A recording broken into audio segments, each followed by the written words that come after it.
Hello there, you're very welcome to the RTÉ Rugby Podcast. So we've weekend one of Rugby World Cup 2025 put to bed. Plenty to chat about, a winning start for Ireland and loads of eventful storylines and headline makers across the weekend to reflect upon as we look back on that and look ahead to weekend two and Ireland's game against Spain this coming Sunday. I'm here in our podcast hub in Dublin. Irish international Hannah O'Connor's alongside me. Thank you very much for being with us. And we're going to the glamour of Towcester, where Neil Treacy is embedded with the Irish team. Neil, how are you? I'm very good, Damien. How are you doing? Hi, Hannah. Hey guys, how's crack? I feel like I've sublet your apartment or something for the day. That, you've disappeared off, and here I am. So I promise you, I'm going to leave everything in good working order and in one piece for you. So we've loads to chat about. We'll chat a little bit about the mood within the Irish camp, and I know you were at training earlier today. But Hannah, with a couple of days reflection on that opening game against Japan, there must be a tremendous sense of relief for the players that they're up and running, and so many positives, victory aside, to take from that opening game. Yeah, as you said, that kind of feeling of relief probably is overwhelming, of that kind of chomping at the bit, itching to get started, having to wait until the Sunday and watch all the other matches kind of happen, adds to the kind of anxiety and the kind of the fears around it and the nerves kicking in. But to be up and running in such an emphatic kind of fashion, they'll be delighted with that, as I think Scott mentioned after the game, of getting what they wanted from that game, and that was exactly it. Nice variety of scores, nice variety of scorers, and starting fast, which they wanted to. So plenty of positives to take from it. Neil, we can't ignore the fact that there is a pressure release in this for the squad, that so many of them were part of that group that missed out in 2021. They've had to endure all the highs and lows since, and it's a date that was in the calendar for so long that they're delighted to get the win, but they're probably delighted just to get the games and the action underway. Yeah, it certainly feels like that, and I think it was something we spoke about last week on the podcast. I posed the question, I think, to Hannah even about the scars, I suppose, of not qualifying and players waiting so long. I think, as Hannah put it last week, there's an enormous amount of players in the squad that probably don't have the scars of a few years ago. So that probably showed on Sunday afternoon. Getting the fast start to the game itself was huge. Getting the fast start to the tournament even bigger, because now they're in a situation where you can bank one more win this weekend against Spain if you get things right, and all of a sudden then you can go out and enjoy that game against New Zealand. We've seen how this team kind of operates on confidence quite a bit, because they are still very, very young in their development. So many of the key players are either in their early or mid-20s, and this is probably the World Cup before the World Cup, if you're really looking at where this team can go and the potential that they have. You go back as far as last year, and the win against Australia before the WXV just set them off straight away, and all of a sudden they were flying into it against New Zealand in that first game of the WXV and pulled off a huge shock. We've seen in the past as well where they've been really, really slow to get into campaigns. Last year, for example, where they started off against France and Italy with two poor performances, and one, I suppose the performance against France was good, but the result then the following week against Italy just fell kind of flat, and they've kind of grown their way into tournaments. To be able to start off against Japan at the weekend, get your bonus point wrapped up before half time, get the results locked in, and aside from that little iffy enough third quarter before they eventually pulled clear and got the job done, it was pretty much a perfect weekend and sets them up really, really nicely for this weekend.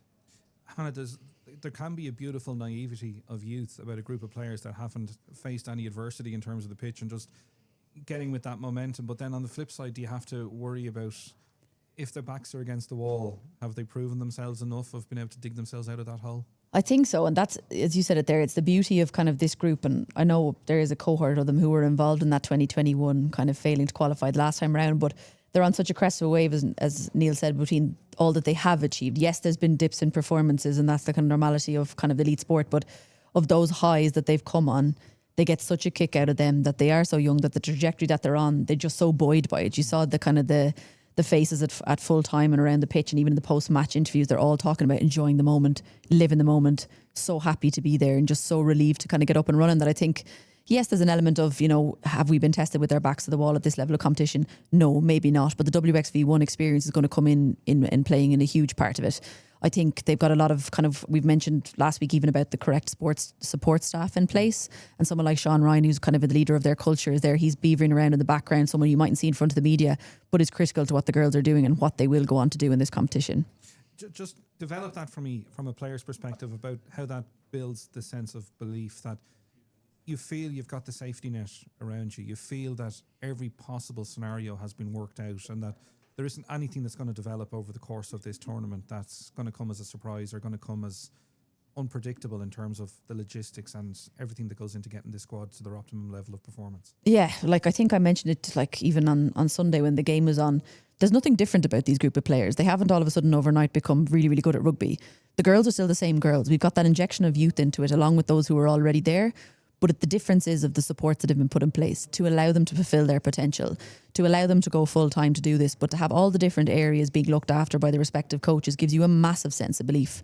And as I said, I hate kind of reversing back or being one of those players that like talks about in my day, but when you think back to the parts that you were missing, there was elements of times where you knew you were undercooked and underprepared going into a test match, which creates a great sense of fear on top of what's already a nervy experience. So to go into that with all the boxes ticked off and to know that someone like Scott Bemand at the helm has been there, done that with England, does create that added sense of, right, we know what we're doing in terms of prep here. If we follow this route exactly, we know we'll be in the best possible way. And then they just have to show up and express themselves and put their best foot forward, which they did on Sunday, thankfully. Neil, when they do the video review, we'll come to some of the areas that they will seek improvement upon. But what are the main positives you think that Scott Bemand will be pushing to this squad post-Japan? I think the attitude is probably just the most important one, just the all-round attitude on the day to start fast.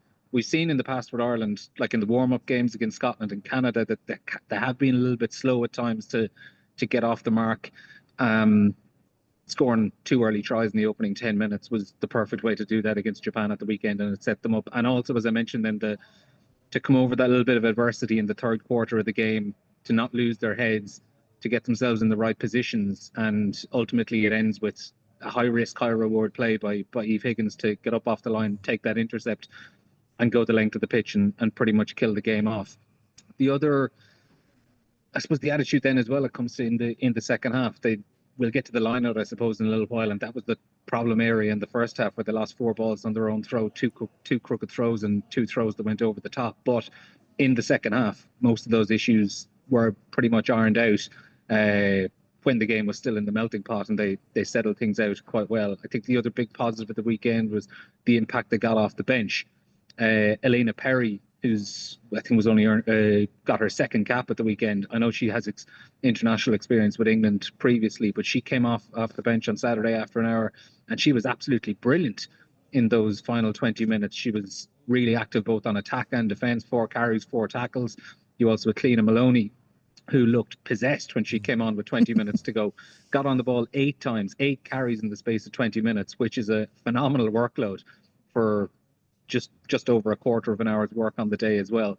And the other big positive then as well is getting 80 minutes into Sam Mona and pretty much 80 minutes into Adele McMahon. I know she came off in the final couple of minutes, but 2 players who've had their injury problems, Adele didn't play over the warm-up games, to get minutes into those players and to show the right attitude throughout and get the impact as well off the bench. They're probably the 3 things I would say that jump out. The other thing, Hannah, for years we would have lamented the absence of a Niamh Briggs or a Nora Stapleton or that established out half. Like Dan O'Brien, for all the focus that's been on that position of late, the kicking game from the tee and from play really strong and probably much stronger than we've seen from this Irish squad in recent years. Yeah, and it is obviously a big strength of Dana's, both off the tee and out of hand. And I think she had another great game on Sunday where she went kind of flawless off the tee, which was brilliant. And it gives such kind of a boost to your team when you can tag on the extra 2 from every try that's scored, especially early doors, as Neil said, to rack up kind of that 14-point lead straight out the gap. But her ability, I think the biggest strength that she has is her ability, kind of like James Lowe for the men's team, her ability to launch that left boot and find grass. When she finds grass, there's a serious benefit. Ireland's line speed and kick chase just gets right up. You're almost up to the halfway. There was a few times where she put it in behind her, got it bouncing in behind the Japanese defence. Their back 3, sometimes they tried to double up and have their back 3 all back there.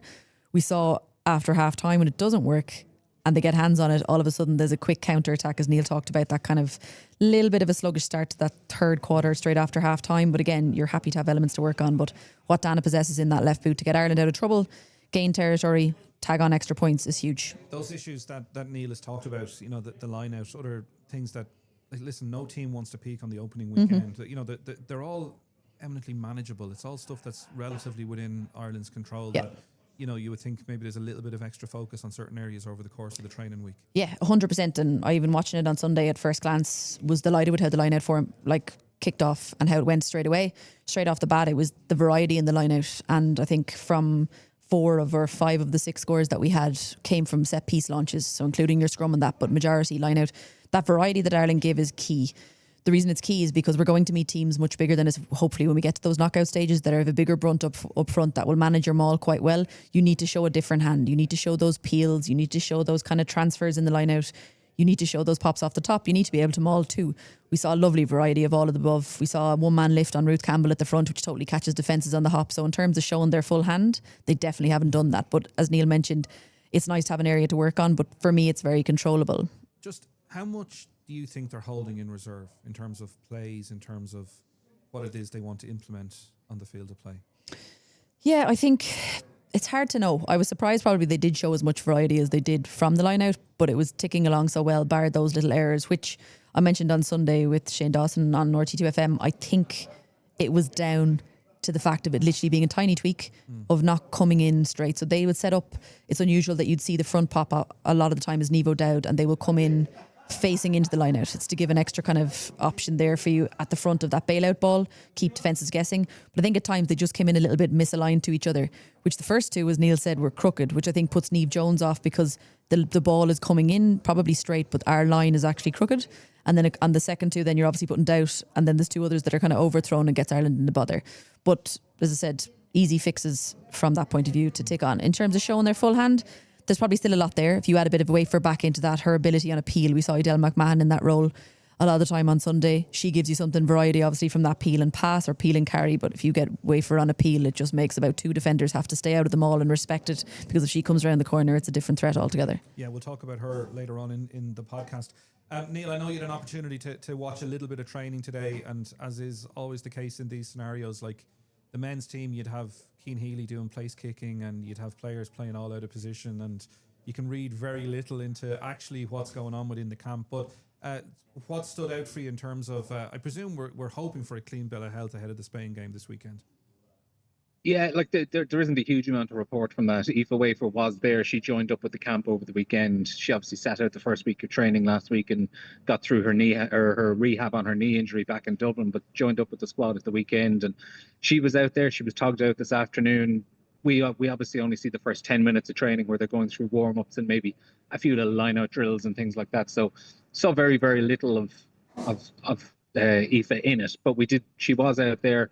She stood away from the rest of the team when they were going through the initial warm-up. So my expectation was she probably didn't do much of a session this afternoon, just some individual work. She was doing some passing and skills work with Scott Bemand, as was Edel McMahon. But I think Hannah can probably explain Edel is the kind of player at this stage who, as far as I know anyway, doesn't kind of do full training weeks. Her load is generally managed like a lot of veteran players would in both wily the men's operators, and Neil, is what you're saying. We are wily. The word veteran, yeah, and my name in that breath as well. Veteran. From past experience playing in these teams. Look, I think every team has it as well, where some players sit out. I'm more used to the out halves and the backs just deciding to take a rest at the start of training while the rest of us are put through our paces. But yeah, that's what we saw today. What was really interesting, though, in terms of, I suppose, the overall elements of the team we saw, I did get a good opportunity to see Alex Codling doing some work with the hookers and with Niamh Jones, Cliona Maloney, MacDonald, and with Beth Buttermer as well. And it was fascinating to see the 3 of them working with him and just some of the situations he's putting them in. It just like it was all pretty much uncontested throws, just him up on the ladder or him with the net. But I suppose some interactive games they were playing as well, with just hitting targets and things like that. And one of the more interesting ones that the last game they played was, for example, if Niamh Jones was throwing the ball, he would have had Beth Buttermer acting as the assistant referee, and he would have had Cliona Maloney MacDonald working as the ball boy, and Cliona would have been there pouring water on the balls.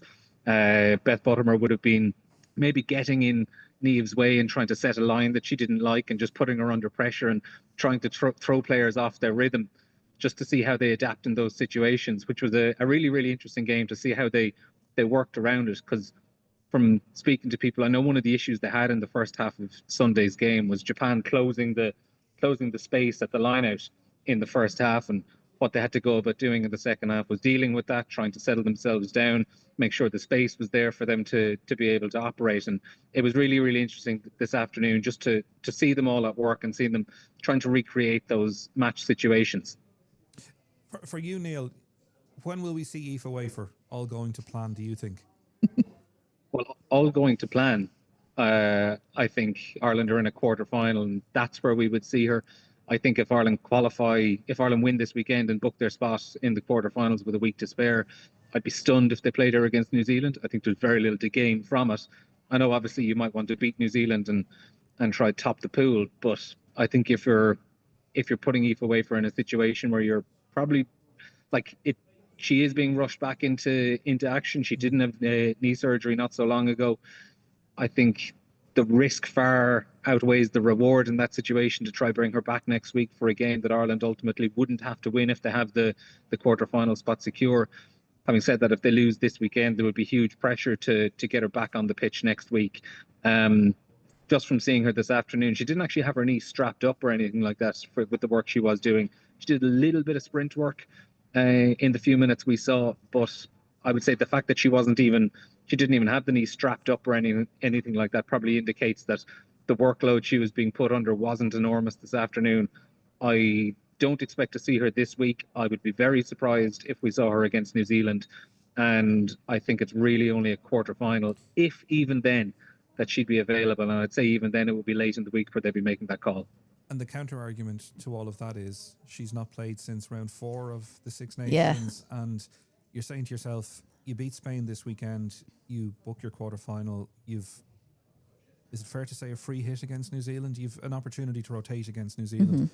The counter argument is you try and get some game time into her against New Zealand. This is it. I think we talked about this last week, that Aoife Wafer is the type, there's two sides to it, that, as Neil said, coming back from an injury, recent surgery, is being fast-tracked probably on this rehab process quicker than most.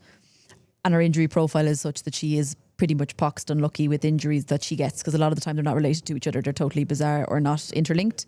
So there's that side of it too, of that injury profile for her, unfortunately being very unlucky despite being an absolute, rehab queen in terms of doing all the diligence necessary.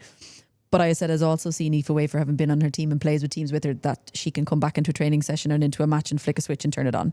So that's what you're looking at in terms of not being someone that was going to rely on getting up to match minutes and match experience.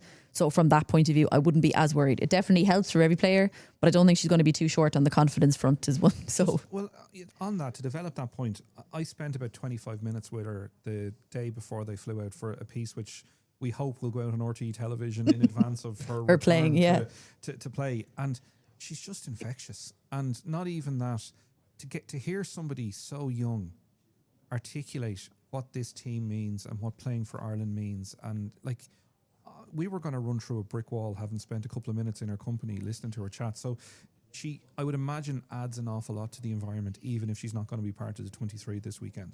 She does. I think I remember kind of comparing it to, I remember hearing Sean O'Brien for Leinster speaking about big European matches for them and kind of the difference in a European week, that he'd start a fight with someone on a Monday and just get the bellies firing and get everybody roared up. Now, she's not quite that level of starting a fight with someone, but in terms of she adds the bite to a training, she's the one that adds the niggle. You might need to be doing a contested drill and she will still be in everybody's ear yapping. Like, she lives, eats, breathes everything rugby. She is rugby. And I think she probably has a greater appreciation for it, having got her debut and then been kind of hit with an injury so big straight away and missing out and having to watch by the sidelines, especially, you said, being contracted. She's closer to it, watching it all happen, not being able to take part in it. It's probably given her a greater appreciation for it.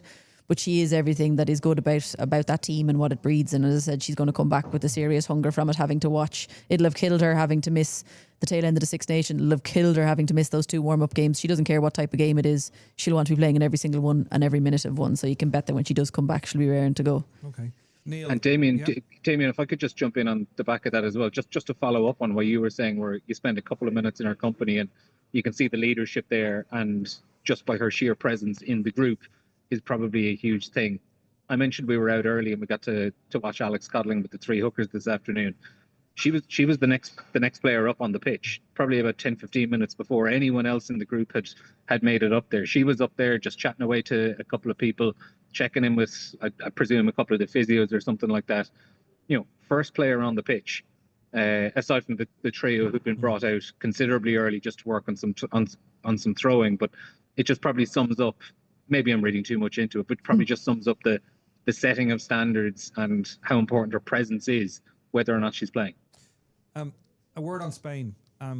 We likened them on the radio on Sunday to being They're almost like the Georgia of the women's game. They're the best of the rest outside of the Six Nations teams in Europe. I think is it 7 consecutive European championships that they've won, Neil. Like, how big a test should we expect? We won't get carried away with ourselves. No, we won't, particularly because I think, I know in the end the scoreline got a bit inflated and Spain only scored their try at the very, very end of that game against New Zealand. But I do think for the most part they were probably better against New Zealand than I was expecting. I thought, to be honest, New Zealand were going to win that game by a little bit more than they actually did. I would wonder, I suppose, though, maybe how much physically that game against New Zealand took out of them coming into this week. They are actually staying in the same hotel as me, so I'll be on guard for the next few days, just trying to spot what players are limping around, or is anyone carrying any bumps or bruises, and try to get a bit of inside information. But no, I was, look, ultimately you're taking it all on its merits. I was impressed with some of the physicality they put in, because they're not necessarily big players. I would suspect, though, that game against New Zealand took an enormous physical and mental toll out of them.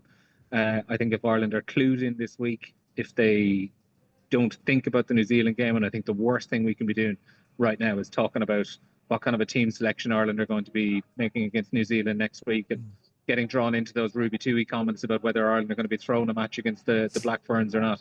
Let's forget about New Zealand and just start talking about Spain this week and what Ireland need to do. Ultimately, I think there is too much of a gap between them at the moment. Ireland are considerably better than even 2 years ago when they played each other at WXV, and the general consensus probably was Spain had regressed ever so slightly. I think they've probably timed themselves well for a World Cup. They looked a lot sharper than I was expecting at the weekend, but I would ultimately expect Ireland, if they show the same attitude that they did against Japan at the weekend, should get through it. And we need to be magnanimous as well, that all of the teams in this pool, nobody is targeting the New Zealand game realistically as the one where they're going to claim a scalp. So for all that New Zealand, had that 54-8 win over Spain on the opening weekend, the Spanish side will have been looking at weekend 2 and weekend 3 in terms of the matches that are going to define their World Cup. Yeah, 100%. And as Neil said, is probably a heightened respect for Spain, having watched them go against New Zealand. Yes, the scoreline is 54-8. But they were made work for every one of those tries that they got. There was no kind of boshes up through the middle. There was no going through massive gaps that were left there. All of their tries. It was a really actually entertaining game to watch, because, as Neil said, for a team that are not physically massive, Spain 7's background means they've got the energy to kind of keep going, and they've got that kind of endurance in it.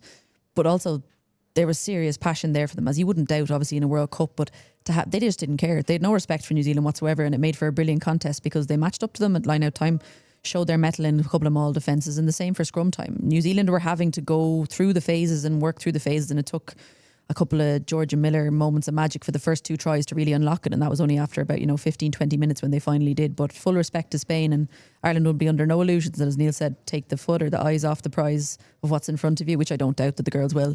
But they could be in for a bit of a bruising. But it's that physical, as you said, Neil, the physical and emotional toll of getting up for New Zealand first round out, and how the bodies have fared will be a big thing for them as well. And Neil, like we look at it and we talk about the throwing notionally of the New Zealand game. This weekend is about going 2 wins from 2, and it's about earning the right to allow yourself manage your squad for weekend 3. It is, and I also just think as well, I think fundamentally Ireland are in no position to be talking about resting players, for a game against New Zealand, or be talking about a game against New Zealand before they've got through a game against Spain. It's 11 years since that Ireland team got to a semi-final of this tournament. 2017 didn't go well. There wasn't a World Cup for Ireland in 2022. It would feel very, very arrogant if we were to be getting bogged down into a conversation about what Ireland should do against New Zealand next week when a ball hasn't been kicked against Spain and a quarterfinal spot isn't secure yet. It doesn't really feel right, to be totally honest.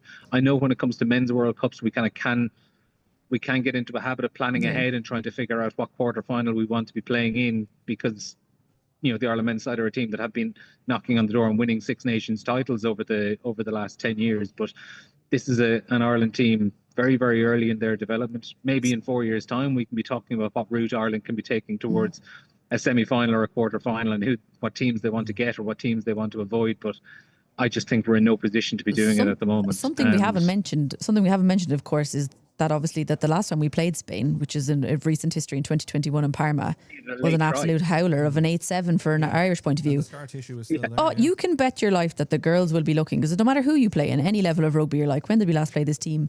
That is the last time Ireland have played Spain, and you can bet your life that they will be revenge looking from the girls to kind of make up for that, the hurt of that loss, because it was an absolute sickener.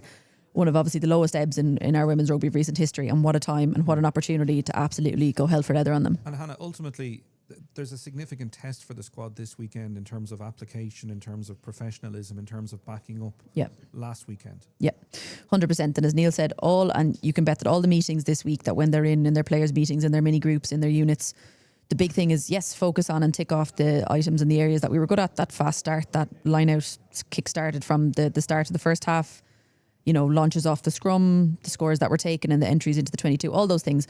But you can bet that, Neil mentioned it, that the likes of Eve Higgins' breakaway try, the phases that are leading up to that, obviously we look at the try, what an unbelievable try and what an individual piece of brilliance from her. But it's the lead up to that. It's that kick that goes over the top. Our line speed isn't quite where it needs to be and connected. Japan counter quick, and all of a sudden Eve has a 50-50 chance. She has to go for it, because if she doesn't, it's a definite try, and all of a sudden it's 28-21. Those are big swings in the games that you talk about, but those little areas that Ireland would be looking at, all those little quick fixes, and as you said, we spoke about it in Six Nations, that ability to back it up week on week on week, it's huge. To get that consistency in performance, layer it on, but build the confidence and go again. And Neil, that is part of the benefit to the new format of the Women's Six Nations, is that we have a squad in recent years who are now conditioned into that sense of backing up on a 7-day cycle. And I think even more than that, Damien, to be honest, I think the WXV last year, more so than 2023 out in Dubai, has prepared them for just the way a World Cup campaign runs, where they were off in Canada this time last year for 3 weeks, and it's just being in that situation where you're in camp mode, you're far away from Ireland, you're staying in, moving around hotels, playing in stadiums you're not used to staying in, you're dealing with just the run of the mill of being away from home, being out of the HPC in Dublin for 3 weeks at a time, and getting used to camp life. And I know it's something we spoke about, myself and Hannah, last week, around like how important as well the Japan tour in 2022 was to get everyone used to just that environment. And like, they obviously weren't going to a World Cup that year, but just getting used to the environment that a World Cup provides, where you're away from home and you're trying to deal with the camp life, as I keep saying. And I think the WXV was absolutely huge for that as well. And the new Six Nations window, where it's more compressed than the men's, I think is definitely helping along those lines as well. But even, Neil, to develop that slightly, you look at either the conscious or the subconscious messaging that's come from the coaching staff. From, like, Scott Bemand is talking about a 6-week tournament. He's talking about getting to London. He's sowing the seeds with this group that, this isn't a case of being home before the postcards. This is a case of, we are here for the long haul, and steel yourself for 6-7 weeks away from home. Yeah, and I think that's exactly it. It's just setting the expectations that you're not coming into this tournament thinking, okay, let's try get to a quarter final. They're probably coming in here talking about planning to be here for the whole thing. Because if you get to a semi-final, obviously worst case scenario, you're playing in a 3rd, 4th place playoff, and that extends it by another week as well. So it's about just getting into that mindset of, you're here until the end of September. You're not going home in 10 days' time. This is a 6-week tournament, and you're going to be playing every part of it. And look, if it doesn't happen, it doesn't happen. And if they go home after a quarter final, they go home after a quarter final, and we'll analyse the context of it. Yeah. But it is just getting people used to that mindset that you're here for the full thing. Hannah, when we look at this weekend, so if we discount Aoife Wafer, we've 8 players who sat in the stand at the weekend who are part of this squad. The balance between giving players game time, keeping them involved, and wanting to maintain the momentum of the opening weekend. Do you expect changes at all this weekend? Like, from a player's point of view, if you're one of those 8 that are standing in the stand, you want rotation. You want your in, and you're desperate for your sniff if you're in, because, as Neil said, obviously watching the squad train, you don't have a very big window once you're down on ground level for competition level of having a big training session where you can lay your marker on it. You had the time during the kind of 11-week pre-season to do that. But the girls on the pitch who were training or who were playing and starting in that first 15 will be like, don't touch it, don't move it. And that's the nature of it, and the nature of the kind of the high performance sport. For me, from a personal spectating point of view, and like from that kind of the consistency that we talked about, I would like to see it stick. We've had obviously the warm up games, you're going to have that kind of rotation a little bit in certain positions to see what's what. But for me, in terms of that kind of cohesive picture, in terms of your 9s and your 10s, even the pods working together, everything that goes with that, I would like to see it stay the same for this one, and to see, because I think, as you said, as much as those players, I think like the El Perry and like Clean and Maloney McDonald who came off the bench, and I said there's nothing worse than an angry Clean and Maloney McDonald coming off the bench to be unleashed on somebody. It has a serious punch, and I think the girls who came off the bench did really well. So I'd like to see it stay the same for that consistency. Again, layering, cohesion, everything that goes with it, would like to see the same. You go along with that, Neil? For the most part, I'd be interested to see maybe like a couple of changes. I wouldn't be looking for sweeping changes or mass changes or anything like that. But I think there's a couple of tweaks they could make. Maybe, for example, if you're looking to manage the load of Adele McMahon, you could maybe play her off the bench and put someone in from the start. I think with Fiona Hughes in the background now, that kind of gives you an option to move pieces around ever so slightly. I think there's an opportunity where we both mentioned El Perry. You could give her an opportunity to start and pull Neva Dowd back on the bench. I know a couple of people around have been talking about the possibility of Beth Buttimer being used for a debut, maybe off the bench. Be curious to see that as well. But I wouldn't be looking at doing anything drastic. I think he could make a change at scrum half, mainly because Scott Bemand likes to change his scrum halves, as we spoke about a lot last week. But again, that's purely something you're just imagining.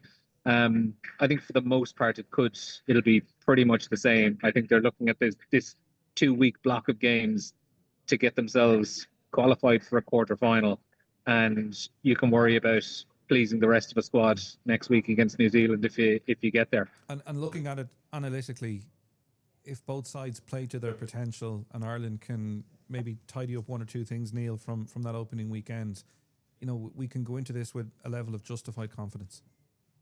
No, you should be, and if both sides play to their potential, we've seen the reality of this Irish team 12 months ago against New Zealand. We saw it in the Six Nations in the first half against England. We saw it when they hammered Wales out in Newport. We haven't seen it in a couple of games, and that's why there'll always be a little bit of trepidation about predicting what's to come. But it's not arrogant or it's not cocky to say that if the two teams play to their maximum potential, we should be looking at an Irish win. But let's not get ahead of ourselves. Let's plan for the fact that it probably won't be a perfect performance. There'll be some issues here or there. There might be lineouts going astray. There might be some loose balls or loose passes hitting the ground as well. But no, I don't think it's arrogant or cocky to be expecting that this Ireland team can go out and do the job, because we've seen it over the last 12 months. We've seen what they're capable of, and when they're tuned in and when they're ready for what's ahead of them, we've seen what they can do, and we've seen the big performances they're capable of putting in. There's a massive motivation as well, Hannah, in the fact that they are controlling their own destiny this weekend, and that surely will be part of the conversation this week as well, of let's go 2 from these opening 2 games, 2 potential banana skins avoided, and you've got a really strong footing to continue your growth into this tournament. Yeah, 100%, and we're, I think, fortunate, and we talked about it last week. It's the dream kind of start to this group that you'd want to get yourself up and running, find your feet, get the consistency from game 2 to give you the confidence to go into the New Zealand game. Unlike, you look at the likes of Scotland and Wales, they meet each other in round 1 of their group, or game 1, and they both need to win that game to be having a realistic chance of actually making it out of the group. So from that point of view, we did have the dream kind of line up for it. So okay, so Ireland to win for both of you. I'm going to say bonus point win again. Okay, Neil, you'll go along with that. And New Zealand, we're not going to get many plaudits for predicting New Zealand will win against Japan, so the quarterfinal places will be done and dusted, and then top spot in the group up for decision on weekend 3. Or am I getting... I don't want to start getting arrogant, Neil, because I don't want to have to face you if that's, the accusation is leveled towards me. But I'm trying to be analytical. No, I don't think it's arrogant. Like, I would be predicting an Ireland bonus point win this weekend, because I think the attitude is right. I think the pressure valve that was released on Sunday with that win against Japan was absolutely enormous, and I think the players have the opportunity now to enjoy the week. And I think being back at Franklin's Gardens is probably a huge thing as well, because now they've got to play there last week. They know the space a little bit more, and I'd be kickoff time as well. See in Ireland kickoff time as well, same time, 12 p.m. All of which was I think replicated in the warm-up games as well. We've kind of said that the schedule has suited Ireland really, really well in this World Cup to be able to just build themselves through the tournament. I want to finish by just reflecting in general on the opening weekend. But Neil, I appreciate you're in a training venue. You're not, close to one of the match venues. But do you get a sense that there's a major sporting event happening, around the area? Like, is there much of a footprint for Rugby World Cup 2025? It's difficult. Like I've only been here since yesterday evening, so I will kind of caveat everything I say by just including that part, because I've only been here a very, very short period of time. And I went for a walk around Northampton yesterday evening when I got in, and like, to be totally honest, I think the town in general was pretty quiet. I don't think it was any reflection on the tournament itself. England are playing here playing at Franklin's Gardens on Saturday evening as well. So I would say by the weekend, the place should actually be hopping, because I expect that'll be a sold out game in Northampton. But I did take a walk out towards the stadium this morning because I wanted to go collect my accreditation for the tournament, and there were some lovely decorations up around, a lot of like homemade and home kind of knitted banners that were hanging up around the place, welcoming the various teams that were going to be staying and going through the fixtures. There's a fan zone in the center of the town it's not really open at the moment, but I think as you get closer towards the weekend, you're going to see a lot of activity around it. There's plenty of signage, plenty of branding around Northampton to let you know you're in a host city or a host town for a Rugby World Cup. But at the moment, I would say it's very, very early in the week to be sensing a huge amount of the atmosphere. And as I say as well, I've been here less than 24 hours, so I wouldn't. If anyone from Northampton is listening and disappointed with what I'm saying, I'll caveat all of that by saying I've been here a very, very short period of time so far. The review is Northampton's not hopping on a Tuesday evening. Is quote unquote. Yeah, along those lines. We'll have the lonely panic in a couple of weeks' time. We look at some of the results from the opening weekend. England 69-7 against the United States. Australia 73-0 against Samoa. Canada 65-7 against Fiji. South Africa 66-6 against Brazil. The downside of the expanded tournament is we are going to have results of this nature, Hannah, and it's maybe unfortunate with the scheduling of the games that we seem to have quite a number of them on that opening weekend. It is unfortunate, and I kind of hoped USA would put a bit of a better kind of stab at it against England out the gaps to kind of start things off on a better footing, but ultimately they were no match for them. And I think that game is probably kind of indicative of the one-sided affairs that you've seen. You've teams that are kind of further along in their program or their development as a nation within that women's rugby program that they have set up, and then you have some countries who wouldn't even know that their team is in a World Cup. Do you know, like, I know my sister lives in Madrid, and there definitely wouldn't be any signal or anything in the local media that their country is, playing across in a big World Cup. So there's that stage of it, I think, where you really notice the difference. Similar to Spain and New Zealand. Spain are able to put it up to New Zealand for large chunks of it. But ultimately then it's that kind of superiority that pays off of that kind of experience, but also that power. It's the power game and the pace game that, yes, you can have players that are incredibly fast, but in the game of 15s rugby, you need to have the kind of the engine and the fitness to be able to wrestle these players up in the tough kind of contact areas, and ultimately they just wear you down. And we saw New Zealand decide to change tack in the start of the second half to be like, right, so we're going to go more direct up the gut, and started literally picking them off through the middle to basically stretch them and drag their defence in. And that's ultimately what you've got with teams that are more experienced and kind of further along. And it's unfortunate because I think we're going to have that for this competition. You'd like to think that the likes of the WXV 1s, 2s and 3s will continue to kind of elevate teams and give them more exposure and more kind of test match minutes. But unfortunately, we've just different countries at different stages of their journey. The flip side then is maybe we just need to be a little bit patient, because it will take a very significant gear change when we get to the knockout stages. It will. And like the positive side of that is, yes, you can invent these kind of one-sided fixtures, but like it wasn't so long ago that we were losing 8-7 to the likes of a Spain, that we were not able to kind of have matches where we were, able to rack up scores ourselves and be able to actually have entertaining rugby being played by our women's team. And like now we've put the programme in place and look where we are, obviously accelerated down the line in a couple of years, but yes, it's the ability, and that's why I think the New Zealand game, whether it's a must win or not, is going to be so important to allow Ireland to get used to, as you said, that gear change. That bigger test, that change of tactics against the bigger teams like New Zealand is really going to be, I think, a perfect kind of twist for Ireland. Hopefully, should they get to it, yes, it may be not winning being essential, but it's going to be pivotal nonetheless for kind of the next step on their journey. Okay. I don't know, anything that surprised either of you from the opening weekend, or opinions changed at all on teams based on what we saw at the opening weekend? Well, I obviously was on co-coms for France and Italy, and I was seriously underwhelmed with France. France, we spoke about in the match build-up, I had anticipated that was going to be a high-scoring affair, and neither France or Italy showed up. Whatever about Italy, you'd expect a hell of a lot more from a French team who've kind of been there, done that, who are, kind of perennial semi-finalists when these tournaments come up, but they would need a serious gear change, and they only have obviously South Africa and Brazil to do that against in their remaining 2 fixtures. So for them to kind of come into this competition, they'll be looking for kind of an absolute, I don't know what kind of kick up the backside, but something electric to get them going. Okay, I won't talk about the potential to meet France in a quarter-final because obviously let them play that way, and then we'd be happy if we play them. That would be getting arrogant. Neil, final thoughts. I might. The one thing that jumped out for me at the weekend, away from Ireland actually, and similar to Hannah, because I was on commentary for it, I was very, very impressed with Scotland. I think to go back on what you were talking about a couple of minutes ago, maybe, and the one-sided nature of some of the scorelines, you only have to go back 4 or 5 years to when Scotland were being hockeyed on a regular basis and really, really taking up the tail at the Women's Six Nations table. I think the turnaround they've gone through in the last couple of years is enormous, and I was really, really impressed with them from start to finish against Wales. They were very professional in the opening half, and just they got off to a brilliant start, obviously, and just kind of built up a respectable enough lead, and then killed off the game in the third quarter.